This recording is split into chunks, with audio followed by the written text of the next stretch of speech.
નમસ્તે વિદ્યાર્થી મિત્રો, જ્ઞાનપથ શૈક્ષણિક સંકુલમાં આપનું હાર્દિક સ્વાગત છે। આજે આપણે ધોરણ 9 વિષય હિન્દી અને આજે આપણે આ વિડીયોની અંદર તમારી નવનીતની જે પાછળ આપેલા છે વિચાર વિસ્તાર, તો અને તમારે એ પરીક્ષામાં પણ પૂછાય જ છે, તો આજે આપણે આ વિડીયોની અંદર તેના વિશે વિસ્તૃત ચર્ચા કરીશું અને તેની સમજૂતી પણ મેળવીશું। તો ચાલો મિત્રો શરૂઆત કરીએ। પહેલું છે જો બીત ગઈ સો બાત ગઈ, એટલે કે જે વાત છે એ વીતી જાય છે, જે સમય છે એ વીતી જાય છે, પછી એના ઉપર આપણે વધુ કંઈ ચર્ચા કરવાનો મતલબ નથી। તો જોઈએ વિस्तृत। इसमें संदेह नहीं है कि बीता हुआ समय मनुष्य के मन पर अपनी गहरी छाप छोड़ जाता है, परंतु उस छाप का क्या महत्व है। भूतकाल की बीती बातों की जुगाली करने से कोई लाभ नहीं होता। એટલે કે આપણા ભૂતકાળ જે કંઈ પણ હોઈએ તે એને આપણે ભૂલીને આપણે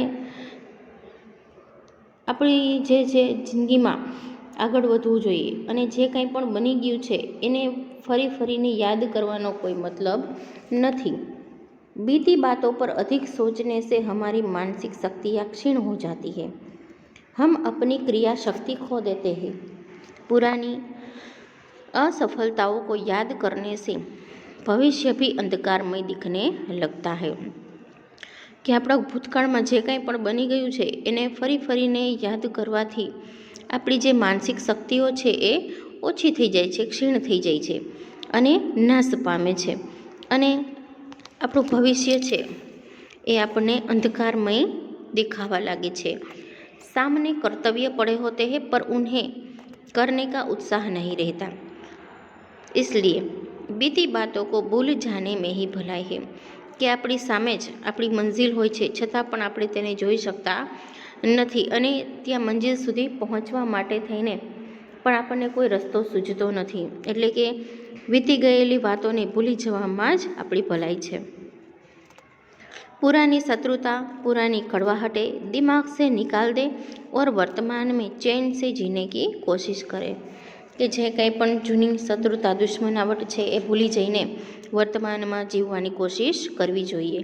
हम आशा का आंचल थामकर मन में नया उत्साह लाए, इससे हम एक नए जीवन का अनुभव करेंगे।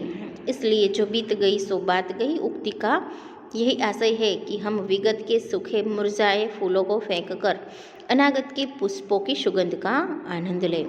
એટલે કે આપણા જીવનની અંદર નવી આવનારી જે કંઈ પણ પરિસ્થિતિ છે એનો આપણો સામનો કરવા માટે તૈયાર રહેવું જોઈએ, અને જે કંઈ પણ જૂની બાબતો છે તેને આપણે ભૂલી જવી જોઈએ।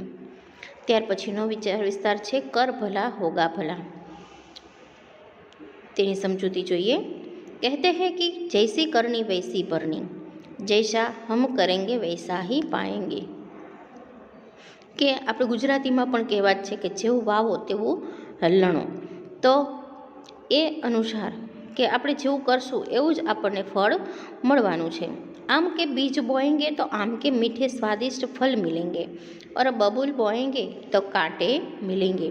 કે જો તમે આંબાનું બી રોપશો તો તમને એમાંથી મીઠી મધુર કેરીઓ પ્રાપ્ત થશે, પણ જો તમે બાવળને વાવશો તો તમને કાંટા જ મળશે।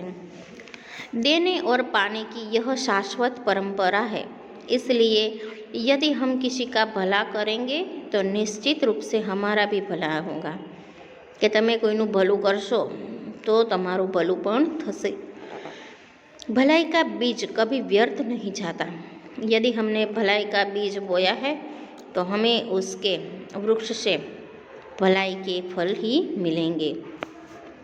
કે તમે કોઈનું સારું કર્યું હશે તો તમને સારું જ પરિણામ મળશે।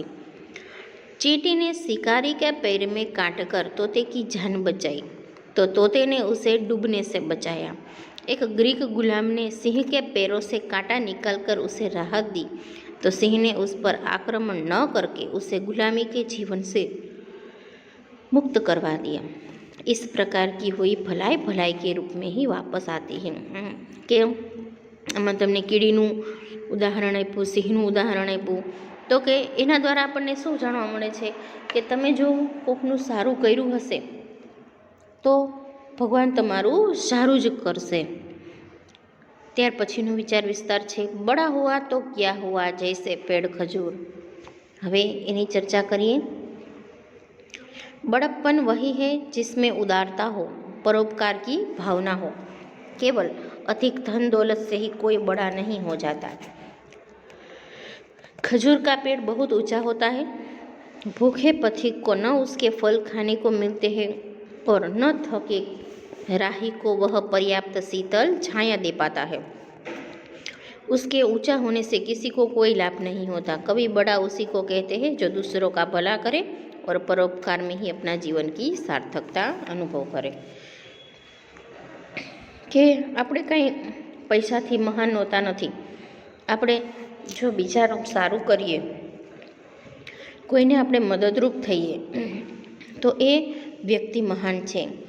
આપણે બીજાને નીચા પાડવાની જો આપણામાં આદત હોય તો એનાથી કાંઈ આપણે મહાન બની જતા નથી, એમાંથી કાંઈ આપણે મોટા નથી થઈ જતા।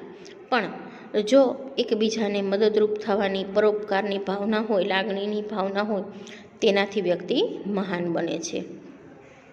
કે જેવી રીતે તમને ઉદાહરણ આપ્યું કે ખજૂરનું પેડ હોય છે, ખૂબ જ ઊંચું હોય છે, તેનાથી કોઈને છાંયો પણ પ્રાપ્ત થતો નથી, તો કે એનાથી કાંઈ એ મોટું એવું નથી થઈ જતું, કે મહાન નથી બની જતું। ત્યાર પછી છે પરાધીન સપને હું સુખ નાહી। पराधीन का अर्थ है अपनी इच्छाएं मारकर दूसरे की इच्छा के अनुसार काम करना। પોતાની ઈચ્છાઓને મારી નાખવી અને બીજાની ઈચ્છાઓને અનુસાર काम करो। पिंजरे में बंद तोता क्या आकाश में उड़ने की चाहत पूरी कर सकता है? चिड़ियाघर में पिंजरों में बंद प्राणी क्या जंगल के अपने स्वाभाविक जीवन का आनंद उड़ सकते हैं? पराधीनता की यही पीड़ा ही गुलाम देशों को आज़ादी के लिए तड़पाती थी। पराधीनता की पीड़ा से छुटकारा पाने के लिए ही महात्मा गांधी, पंडित नेहरू, सरदार पटेल जैसे नेताओं ने आंदोलन किए, लाठियाँ खाई और जेल गए। કે શું કહે છે કે જે પોતાની ઈચ્છાઓને મારીને બીજા કહે એવી રીતે જીવન જીવે છે તો એ પોતાની ઈચ્છા ક્યારેય પૂરી કરી શકવાના નથી। કે તમને ઉદાહરણ આપ્યું કે જેવી રીતે પિંજરામાં બંધ પોપટ હોય, તે એની ઈચ્છા એવી હોય કે મારે તો આકાશમાં ઉડવું છે, પણ તે પિંજરામાં જ પૂરાયેલો છે, તો તેની ઈચ્છા કેવી રીતે પૂરી થવાની છે? એવી જ રીતે આપણે પણ આપણા દેશની અંદર અંગ્રેજોનું શાસન હતું અને આઝાદી માટે થઈને લોકો તડપતા હતા, તો એનાથી છુટકારો મેળવવા માટે થઈને મહાત્મા ગાંધી છે, નહેરુ છે, સરદાર પટેલ છે, એવા નેતાઓએ ઘણા ઘણા આંદોલન કર્યા, લાકડીઓ પણ ખાધી અને જેલ પણ ગયા। अपनी मातृभूमि को पराधीनता के नरक से मुक्त करके स्वतंत्रता के स्वर्ग में ले जाने के लिए ही भगत सिंह, बिस्मिल, चंद्रशेखर आज़ाद जैसे व्यक्ति फांसी के फंदे पर लटक गए। व्यक्ति का विकास स्वतंत्रता में ही होता है। स्वतंत्र राष्ट्र ही गौरवपूर्ण ढंग से जी सकता है। इसलिए पराधीनता में सुख पाने की आशा करना व्यर्थ है। કે આપણા દેશની અંદર ભગતસિંહ છે, બિસ્મિલ, ચંદ્રશેખર, આ બધાએ આપણે દેશને જે સ્વતંત્ર કરવા માટે થઈને કહે છે કે ફાંસીએ લટકાઈ ગયા, અને એક કહે છે કે વ્યક્તિનો વિકાસ પણ એને સ્વતંત્ર રાખવાથી જ થાય છે, એને બંધ રાખવાથી નહીં, અને એનાથી જ એનો વિકાસ થાય છે। ત્યાર પછી આપણે પાંચમો વિચાર વિસ્તાર જોઈએ તો आवत ही हर्षे नहीं नैनन नहीं स्नेह, तुलसी तहान जाइए कंचन बरसे में। હવે એનો અર્થ શું થાય છે એ જોઈએ। जिस घर के लोग मेहमान को आया देखकर प्रसन्न न हो और जिनकी आंखों में मेहमान के लिए स्नेह न हो, ऐसे घर में यदि सोना बरसता हो तो भी नहीं जाना चाहिए। કે જે ઘરમાં મહેમાન આવવાથી પ્રસન્નતા ન અનુભવાય અને જેની આંખોમાં એ મહેમાન જે આવનાર છે આંગણે એના માટે પ્રેમ ન હોય, સ્નેહ ન હોય, તો એવા ઘરે કોઈ દિવસ જવું જોઈએ નહીં. પછી ભલે ત્યાં સોનાનો વરસાદ કેમ ન થતો હોય તો પણ આવા લોકોના ઘરે જવું જોઈએ नहीं। हमारे सामाजिक संबंध प्रेम और आदर की शुद्ध भावना पर टिके हुए हैं, धन संपत्ति पर नहीं। कि આપણા જે સામાજિક સંબંધો છે એ પ્રેમ છે, આદર છે, એના ઉપર ટકેલા છે, પૈસા ઉપર નથી ટકેલા। पैसे पर टिके हुए संबंधों के पीछे लोभ और स्वार्थ की भावना रहती है। कि જે સંબંધ પૈસા ઉપર ટકેલા હોય એમાં માત્ર સ્વાર્થ જ હોય। ऐसे खोखले संबंधों को हमें महत्व नहीं देना चाहिए और न ही इस तरह के लोगों के घर जाना चाहिए। કે આવા સંબંધો છે એ ખોખલા હોય છે અને એને વધુ મહત્ત્વ આપવું જોઈએ નહીં અને એના ઘરે પણ ન જવું જોઈએ। ऐसे लोगों के यहाँ जाने से केवल उपेक्षा और अपमान ही मिलेगा, अतः उनसे दूर रहना ही अच्छा है। कि આવાના ઘરે જવાથી આપણું અપમાન જ આપણને મળવાનું છે અને ઉપેક્ષા પણ મળશે, તો આવા લોકોના ઘરે આપણે શા માટે જવું જોઈએ? એનાથી તો દૂર જ રહેવું આપણા માટે સારી વાત છે। ત્યાર પછી છે ગુરુ કુમ્હાર શીશ કુંભ હૈ, ગઢી ગઢી કાઢે ખોટ, ભીતર હાથ સહારો દે, બાહર બાહે ચોટ। अर्थ જોઈએ। कुम्हार मिट्टी का घड़ा बनाते समय उसका बढ़ंगापन दूर करता रहता है। बाहर से वह घड़े पर हाथ से चोट करता है, परंतु भीतर वह हाथ से उसे सहारा देता है। गुरु भी कुम्हार के समान होता है। वह बाहर से कठोर रहकर शिष्य को दोषों तथा बुरी आदतों को दूर करता है, परंतु भीतर से वह उसके प्रति बहुत ही सहृदय रहता है। કે જેવી રીતે કુંભાર છે એ માટીનો ઘડો બનાવે છે ત્યારે એને બહારથી થપથપાટ કરતા હોય છે અને અંદરથી એના બીજા હાથ વડે તેને સપોર્ટ આપતા હોય છે, તો કે એનાથી એ સરસ મજાનો માટીનો ઘડો તૈયાર કરે છે। તેવી જ રીતે એક શિક્ષક પણ, એક ગુરુ પણ આ કુંભાર જેવો જ છે। કેમ તો કે એ વિદ્યાર્થીને ગમે તેટલું ખીજાય, એને મારે, પણ એના હૃદયમાં તો તેના માટે સ્નેહ જ હોય છે, પ્રેમ જ હોય છે, કારણ કે એના દ્વારા એ તેને આગળ લઈ જવાનું કામ કરે છે। માટે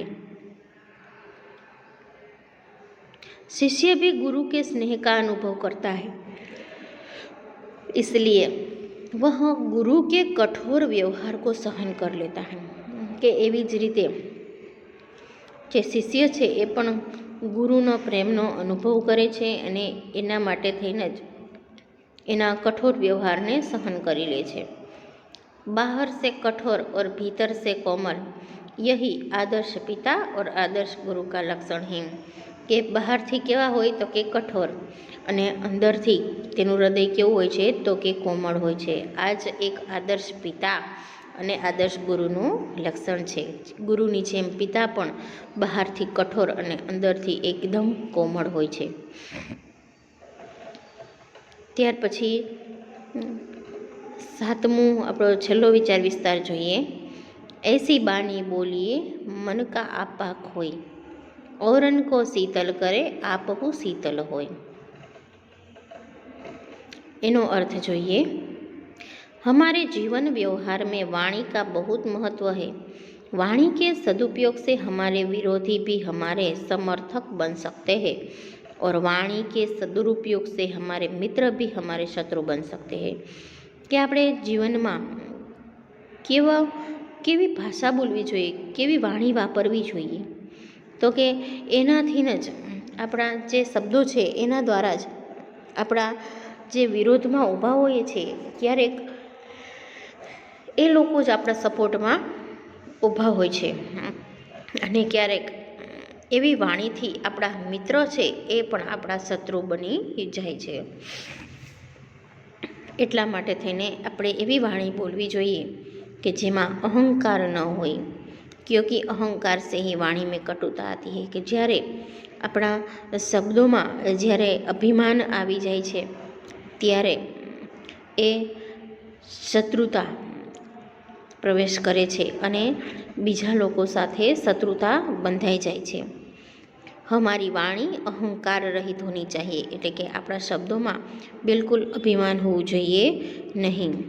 जिस वाणी में अहंकार नहीं होता उसी में अपनेपन की मिठास होती है, કે જેમાં અહંકાર નથી હોતો એમાં જ પોતાનાપણાની લાગણી હોય છે ને મીઠાશ હોય છે.